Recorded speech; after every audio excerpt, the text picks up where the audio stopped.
ವಿಷ್ಣು ಗುರುದೇವ ಮಹೇಶ್ವರ ಗುರು ಸಾಕ್ಷಾತ್ ಪರಬ್ರಹ್ಮ ತಸ್ಮೈ ಶ್ರೀ ಗುರುವೇ ನಮಃ. ಗುರುವಿನ ಪಾದಕ್ಕೆ ವಂದನೆಯನ್ನು ಸಲ್ಲಿಸುತ್ತಾ ಇಂದಿನ ಕಾರ್ಯಕ್ರಮವನ್ನು ಪ್ರಾರಂಭಿಸೋಣ. ನನ್ನ ಹೆಸರು ನಜೀರಾ ಬೇಗಂ ಮಾನ್ವೇಕರ್. ತಾಲೂಕು ಪಂಚಾಯಿತಿಯಲ್ಲಿ ನಾನು ಗ್ರಾಮೀಣಾಭಿವೃದ್ಧಿ ಮತ್ತು ಪಂಚಾಯತ್ ರಾಜ್ ಇಲಾಖೆಯಲ್ಲಿ ಸಾಮಾಜಿಕ ಪರಿಶೋಧನಾ ಕಾರ್ಯಕ್ರಮ ವ್ಯವಸ್ಥಾಪಕಿಯಾಗಿ ಕಾರ್ಯನಿರ್ವಹಿಸ್ತಾ ಇದ್ದೇನೆ. ಈ ಸಾಮಾಜಿಕ ಪರಿಶೋಧನೆ ಎಂಬುದು ಗ್ರಾಮೀಣಾಭಿವೃದ್ಧಿ ಮತ್ತು ಪಂಚಾಯತ್ ರಾಜ್ ಇಲಾಖೆಯಲ್ಲಿ ಸಾಮಾಜಿಕ ಪರಿಶೋಧನಾ ನಿರ್ದೇಶನಾಲಯಕ್ಕೆ ಅದರ ಅಡಿಯಲ್ಲಿ ಶಾಲಾ ಶಿಕ್ಷಣ ಮತ್ತು ಸಾಕ್ಷರತೆ ಇಲಾಖೆ ಬೆಂಗಳೂರು ವತಿಯಿಂದ ಈ ಸಾಮಾಜಿಕ ಪರಿಶೋಧನೆಯನ್ನು ನಡೆಸಬೇಕಂತೇಳಿ ಕಾರ್ಯಕ್ರಮವನ್ನು ಆಯೋಜಿಸಿದ್ದಾರೆ. ಸರಿ, ಈ ಕಾರ್ಯಕ್ರಮದ ಅಧ್ಯಕ್ಷ ಸ್ಥಾನವನ್ನು ವಹಿಸಿರುವಂತಹ ಈ ಶಾಲೆಯ SDMCಯ ಅಧ್ಯಕ್ಷರಾದ ಶ್ರೀ ಮಹೇಶ್ ವಿಲ್ಕಪ್ಪ ಸರ್ ಅವರೇ, ಅದೇ ರೀತಿಯಾಗಿ ಈ ಶಾಲೆಯ SDMC ಉಪಾಧ್ಯಕ್ಷರಾದ ಶ್ರೀಮತಿ ನಾಜ್ಮಿ ಮೇಡಮ್ ಅವರೇ, ಹಾಗೂ ಈ ಶಾಲೆಯ ಮುಖ್ಯ ಶಿಕ್ಷಕರಾದ ಶ್ರೀ KP ದೇವರಾಜ್ ಸರ್ ಅವರೇ, ಹಾಗೂ ಇಲ್ಲಿ ಹಿರಿಯರು ಸಭೆಯಲ್ಲಿ ಉಪಸ್ಥಿತಿರುವಂತಹ ಮಾಜಿ SDMCಯ ಸದಸ್ಯರವರೇ, ಹಾಗೂ ಉಪಸ್ಥಿತಿರುವಂತಹ ಎಲ್ಲ ಶಿಕ್ಷಕ ವರ್ಗದವರೇ, ಹಾಗೂ ಉಪಸ್ಥಿತಿರುವಂತಹ ಎಲ್ಲ ಮುದ್ದು ಮಕ್ಕಳ ಪೋಷಕರೇ, ಹಾಗೂ ಈ ಶಾಲೆಯ ಆವರಣದಲ್ಲಿ ಈ ಯೋಜನೆಯ ಮುಖ್ಯ ಕೇಂದ್ರ ಬಿಂದುವಾಗಿರುವ ಎಲ್ಲ ಮುದ್ದು ಮಕ್ಕಳೇ, ಇಂದು ನಾವು ಸರ್ಕಾರದ ನಿರ್ದೇಶನದ ಪ್ರಕಾರ 2023 ಮತ್ತು 22 ಮತ್ತು 23ನೇ ಸಾಲಿನಲ್ಲಿ ಏನು ಸಮಗ್ರ ಶಿಕ್ಷಣ ಯೋಜನೆ ಇದೆಯಲ್ಲ, ಅದಕ್ಕೆ ಸಂಬಂಧಪಟ್ಟಂತೆ ನಾವು ಸಾಮಾಜಿಕ ಪರಿಶೋಧನೆ ಮಾಡ್ತಾ ಇದ್ದೇವೆ. ಈಗಾಗಲೇ ಮುಖ್ಯ ಶಿಕ್ಷಕರು ಸಾಮಾಜಿಕ ಪರಿಶೋಧನೆ ಅನ್ನೋದು ಏನು ಅನ್ನೋದನ್ನು ಸಂಕ್ಷಿಪ್ತವಾಗಿ ಹೇಳಿದ್ದಾರೆ. ಆದರೂ ಕೂಡ ಕೆಲವೊಂದು ಬಿಟ್ಟು ಹೋಗಿರುವಂತಹ ವಿಷಯಗಳನ್ನು ನಾನು ಹೇಳಲಿಕ್ಕೆ ಇಚ್ಛೆ ಪಡ್ತೇನೆ. ಈ ಸಾಮಾಜಿಕ ಪರಿಶೋಧನೆ ಅಂತ ಹೇಳಿದ್ರೆ ಸಾರ್ವಜನಿಕರ ಜವಾಬ್ದಾರಿಯನ್ನು ಗುರುತಿಸುವ ಒಂದು ಪ್ರಜಾಪ್ರಭುತ್ವದ ಪ್ರಕ್ರಿಯೆಯಾಗಿದೆ. ಏನಂತ ಹೇಳಿದ್ರೆ, ಸರ್ಕಾರದಿಂದ ಯಾವುದೇ ಯೋಜನೆ ಬಂದರೂ ಕೂಡ ಜನರಿಂದ ಅದು ಟ್ಯಾಕ್ಸ್ ಕಲೆಕ್ಷನ್ ಆಗಿ ಸರ್ಕಾರಕ್ಕೆ ಹೋಗಿರ್ತದೆ. ಅದೇ ಹಣ ನಮಗೆ ಹಾಕಿರ್ತಾರೆ. ಆ ಹಣ ಯಾವುದೇ ಕಾರಣಕ್ಕೂ ದುರುಪಯೋಗ ಆಗಿರಬಾರ್ದು. ಯಾವುದೇ ಒಂದು ಯೋಜನೆ ಅನುಷ್ಠಾನ ಮಾಡಿದರೆ ಅದರ ಉಪಯೋಗ ಆಗಿರಬೇಕು. ಉಪಯೋಗ ಆಗ್ಬೇಕಂತ ಹೇಳಿದ್ರೆ ಕೇವಲ ಅಧಿಕಾರ ವರ್ಗದವರು ಮಾತ್ರ ಒಂದು ಯಾವುದೇ ಒಂದು ಯೋಜನೆ ಅಂದ್ರೆ, ನಾವು ಗ್ರಾಮೀಣ ಭಾಗದಲ್ಲಿ ನೋಡ್ಬೇಕಂದ್ರೆ ಕಾಮಗಾರಿ ಅಂತ ಹೇಳಿ ತಗೊಳ್ತೇವೆ.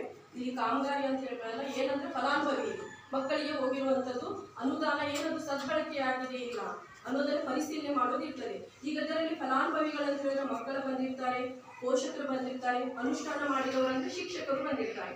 ಇದನ್ನು ಸರಿಯಾಗಿ ಆಗ್ತಾ ಇದೆ ಇಲ್ಲ ಅನ್ನೋದನ್ನು ಪರಿಶೀಲನೆ ಮಾಡಿ ಸರ್ಕಾರಕ್ಕೆ ಒಂದು ವರದಿ ಸಲ್ಲಿಸುವ ನಿಟ್ಟಿನಲ್ಲಿ ಸರ್ಕಾರ ಈ ಕಾರ್ಯಕ್ರಮವನ್ನು ಜಾರಿ ಮಾಡಿದೆ. ಇದು ಸುಮಾರು ಹೋದ ವರ್ಷದಿಂದ ನಡೀತಾ ಇದೆ ಅಂತ ಹೇಳಿದ್ರೆ, ಸಮಗ್ರ ಶಿಕ್ಷಣ ಯೋಜನೆಯನ್ನು ನಾವು ಸಾಮಾಜಿಕ ಪರಿಶೋಧನೆ ಮಾಡ್ತಾ ಇರೋದು ಅಂದ್ರೆ ನಮ್ಮ ಕರ್ನಾಟಕ ರಾಜ್ಯದಲ್ಲಿರುವ ಎಲ್ಲ ಶಾಲೆಗಳಿಗೂ ಕೂಡ 1 ವರ್ಷದ ವರದಿಯನ್ನು ಸಾಮಾಜಿಕ ಪರಿಶೋಧನೆ ಮಾಡಿ ಸರ್ಕಾರಕ್ಕೆ ಸಲ್ಲಿಸಬೇಕಾಗಿರುವುದರಿಂದ 2028ರವರೆಗೆ ನಿರಂತರವಾಗಿ ಈ ಸಾಮಾಜಿಕ ಪರಿಶೋಧನೆಯನ್ನು ನಡೀತಾ ಇರ್ತದೆ. ನಾವು ಕಳೆದ ಬಾರಿ 40 ಶಾಲೆಗಳನ್ನು ಆಯ್ಕೆ ಮಾಡಿಕೊಂಡಿದ್ದೇವೆ.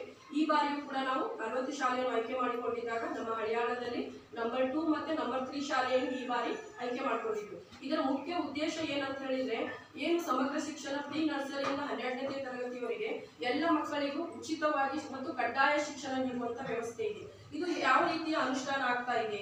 ಈ ಯೋಜನೆ ಆಗ್ತಾ ಇರೋದು 2018ರಿಂದಲೇ ಜಾರಿಯಲ್ಲಿದೆ. ಸಮಗ್ರ ಶಿಕ್ಷಣ ಯೋಜನೆ ಅಂದ್ರೆ ಎಲ್ಲ ಮಕ್ಕಳಿಗೂ ಉಚಿತ ಮತ್ತು ಕಡ್ಡಾಯವಾಗಿ ಶಿಕ್ಷಣ ಸಿಗಬೇಕನ್ನೋದು. ಇದು ಯಾವ ಮಟ್ಟದಲ್ಲಿ ಅನುಷ್ಠಾನ ಆಗ್ತಾ ಇದೆ ಅನ್ನೋದನ್ನು ಪರಿಶೀಲನೆ ಮಾಡಿ ವರದಿ ಸಲ್ಲಿಸುವುದಾಗಿದೆ. ಇದರಲ್ಲಿ ಏನಂತ ಹೇಳಿದ್ರೆ, ಒಂದು 134 ಪ್ರಶ್ನಾವಳಿಗಳನ್ನು ಈ ಯೋಜನೆಗೆ ಸಂಬಂಧಪಟ್ಟಂತೆ ಸರ್ಕಾರ ಸಲ್ಲಿಸಿದೆ. ಇದರಲ್ಲಿ ಏನಂತ ಹೇಳಿದ್ರೆ, ಒಂದು ಶಾಲೆ ನಡಿಬೇಕಂತ ಹೇಳಿದ್ರೆ ಅದಕ್ಕೆ ಸುಸಜ್ಜಿತವಾದ ಕಟ್ಟಡ ಇರಬೇಕು, ಮಕ್ಕಳ ಸಂಖ್ಯೆಗೆ ಅನುಗುಣವಾಗಿ ಶಿಕ್ಷಕರು ಇದಾರಿಲ್ಲ. ಈಗ ಎಕ್ಸಾಂಪಲ್ ಈ ಶಾಲೆಯಲ್ಲಿ ನಾವು ನೋಡಿದಾಗ 9 ಜನ ಶಿಕ್ಷಕರಿದ್ದಾರೆ ಮತ್ತು ಕೂಡ ಶಿಕ್ಷಕರ ಕೊರತೆ ಇದೆ, ಕೊಠಡಿಗಳ ಕೊರತೆ ಇದೆ, ಶೌಚಾಲಯ ಪ್ರತಿಯೊಂದನ್ನು ಕೂಡ.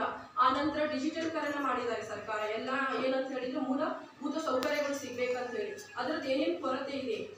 ಆಮೇಲೆ ಮಕ್ಕಳ ಕಲಿಕಾ ಗುಣಮಟ್ಟವು ಕೂಡ ಉತ್ತಮವಾಗಿರಬೇಕು. ಇಷ್ಟೆಲ್ಲ ಸೌಲಭ್ಯಗಳನ್ನು ಕೊಡ್ತಾ ಇದ್ದಾರಂದ್ರೆ ಅದರ ಕಲಿಕಾ ಗುಣಮಟ್ಟ ಹೇಗಿದೆ ಅನ್ನೋದನ್ನು ಕೂಡ ಪರಿಶೀಲನೆ ಮಾಡಬೇಕು. ಇದರ ಜೊತೆಗೆ ಮತ್ತೊಂದು, ಮಕ್ಕಳಿಗೆ ಅಂದ್ರೆ ಈಗ ತಂದೆ ತಾಯಿಗಳು ಕೆಲಸಕ್ಕೆ ಹೋಗಿರ್ತಾರೆ, ಅಂತ ಸಂದರ್ಭದಲ್ಲಿ ಅವರಿಗೆ ಮಧ್ಯಾಹ್ನದಲ್ಲಿ ಊಟಕ್ಕೆ ಹೋಗಿ ಮತ್ತೆ ಮನೆಗೆ ಬರಬೇಕಾದ್ರೆ ಏನಾದರೂ ತೊಂದರೆ ಆಗ್ತದೆ ಅನ್ನೋ ಕಾರಣಕ್ಕಾಗಿ ಸರ್ಕಾರ ಮಧ್ಯಾಹ್ನದ ಬಿಸಿ ಊಟ ಯೋಜನೆಯನ್ನು ಕೂಡ 2003ರಿಂದಲೇ ಜಾರಿ ಮಾಡಿದೆ. ಅದು ಕೂಡ ಶಾಲೆಯಲ್ಲಿಯೇ ಊಟ ಮಾಡಿ ಅಲ್ಲೇ ಪಾಠ ಕಲಿತು ಸಂಜೆ ತಮ್ಮ ಮನೆಗೆ ಸೇರ್ಕೊಳ್ಬೇಕನ್ನೋ ಉದ್ದೇಶಕ್ಕಾಗಿ ಸರ್ಕಾರ ಇದು ಕೂಡ ವ್ಯವಸ್ಥೆ ಮಾಡಿದೆ. ನೀವೆಲ್ಲ ಕಲಿಬೇಕಾದ್ರೆ ಒಂದು ಶಾಲೆಯಲ್ಲಿ ಊಟ ಸಿಗ್ತಿಲ್ಲಾಗಿತ್ತು, ಶಾಲೆಯ ಸುತ್ತಲೂ ಕಾಂಪೌಂಡ್ ಗೋಡೆ ಕೂಡ ಇರ್ತಿಲ್ಲಾಗಿತ್ತು. ಅಂದ್ರೆ ಮಕ್ಕಳು ಇದಕ್ಕೆ ರೆಸ್ಟ್ರಿಕ್ಟ್ ಬಿಟ್ಟ ತಕ್ಷಣ ಹೊರಗಡೆ ಓಡಾಡಿ ಎಲ್ಲೆಲ್ಲೂ ಹೋಗ್ತಿದ್ರು. ಇವಾಗ ಏನಿದೆ ಅಂತ ಹೇಳಿದ್ರೆ ಎಲ್ಲ ಯೋಜನೆಗಳಿಂದ ಒಗ್ಗೂಡಿಸಿ ಶಾಲೆಗೆ ಒಂದು ಸುರಕ್ಷಿತವಾದ ವಾತಾವರಣವನ್ನು ನಿರ್ಮಾಣ ಮಾಡಬೇಕನ್ನೋ ಕಾರಣಕ್ಕಾಗಿ ಸರ್ಕಾರ ಎಲ್ಲ ಶಾಲೆಗಳಿಗೂ ಕೂಡ ಕಾಂಪೌಂಡ್ ವ್ಯವಸ್ಥೆಯನ್ನು ಕೂಡ ಮಾಡ್ತಾ ಇದೆ. ಇಷ್ಟೆಲ್ಲ ಸೌಕರ್ಯಗಳು ಇದ್ರೂ ಕೂಡ ಕಲಿಕಾ ಮಟ್ಟ ಅಂದ್ರೆ ಈಗ ಸರ್ಕಾರಿ ಶಾಲೆಗೂ ಮತ್ತು ಪ್ರೈವೇಟ್ ಶಾಲೆ ಅಂದ್ರೆ ಖಾಸಗಿ ಶಾಲೆಗಳಲ್ಲಿ ಕೂಡ ಕಾಂಪಿಟೇಷನ್ ಜಾಸ್ತಿ ಆಗ್ತಾ ಇದೆ. ಸರ್ಕಾರಿ ಶಾಲೆಯಲ್ಲಿ ಇಷ್ಟೆಲ್ಲ ಉಚಿತವಾದ ಸೌಲಭ್ಯಗಳು ಕೊಟ್ಟರು ಕೂಡ ಆ ಕಡೆ ನಮ್ಮ ಅಡ್ಮಿಷನ್ ಮಾಡ್ಕೊಳ್ತಾ ಇರೋ ಮಕ್ಕಳ ಸಂಖ್ಯೆ ಮತ್ತು ಪಾಲಕರ ಸಂಖ್ಯೆ ಕೂಡ ಕಡಿಮೆ ಇದೆ. ಆದರೆ ಲಕ್ಷಾಂತರ ರೂಪಾಯಿ ಡೊನೇಷನ್ ಕೊಟ್ಟು ಖಾಸಗಿ ಶಾಲೆಗಳಿಗೆ ಕಳಿಸ್ತಾ ಇದ್ದಾರೆ. ಆದರೆ ಸರ್ಕಾರಿ ಶಾಲೆಯಲ್ಲಿ ಬಂದಂತ ಟೀಚರ್ಸ್ ಅವ್ರ ನಾಲೆಜ್ ಕೂಡ ಹೈ ಆಗಿರ್ತದೆ. ಯಾಕಂತ ಹೇಳಿದ್ರೆ ಒಂದು ಸರ್ಕಾರಿ ನೌಕರಿ ಗಿಟ್ಟಿಸ್ಕೊಳ್ಬೇಕಾದ್ರೆ ಅವರು ಲಕ್ಷಾಂತರ ಜನರ ಜೊತೆ ಫೈಟ್ ಮಾಡಿ ಪಾಸ್ ಆದವ್ರಿಗೆ ಮಾತ್ರ ಆ ಹುದ್ದೆ ಸಿಗ್ತದೆ. ಆದ್ರೆ ಸರ್ಕಾರಿ ಶಾಲೆಯಲ್ಲಿ ಇರುವಂತಹ ಟೀಚರ್ಸ್ ಏನಂತ ಹೇಳಿದ್ರೆ ಫೇಲ್ ಆದವ್ರಿಗೂ ಕೂಡ ಅವರು ಕಡಿಮೆ ಸಂಬಳಕ್ಕೆ ದುಡಿಸ್ಕೊಳ್ತಾರೆ, ಅಲ್ಲಿ ಹೋಗಿ ದುಡಿತಾರೆ. ಆ ಕಾರಣಕ್ಕಾಗಿ ಇದರಲ್ಲಿ ಏನಂತ ಹೇಳಿದ್ರೆ ಟೀಚರ್ಸ್ ಪಾತ್ರ ಮಾತ್ರ ಅಲ್ಲ, ಪೇರೆಂಟ್ಸ್ ಪಾತ್ರನೂ ಅಷ್ಟೇ ಮುಖ್ಯವಾಗಿರ್ತದೆ. ಪಾಲಕರು ಮತ್ತು ಶಿಕ್ಷಕರು ಕೈ ಜೋಡಿಸಿದರೆ ಸರ್ಕಾರಿ ಶಾಲೆ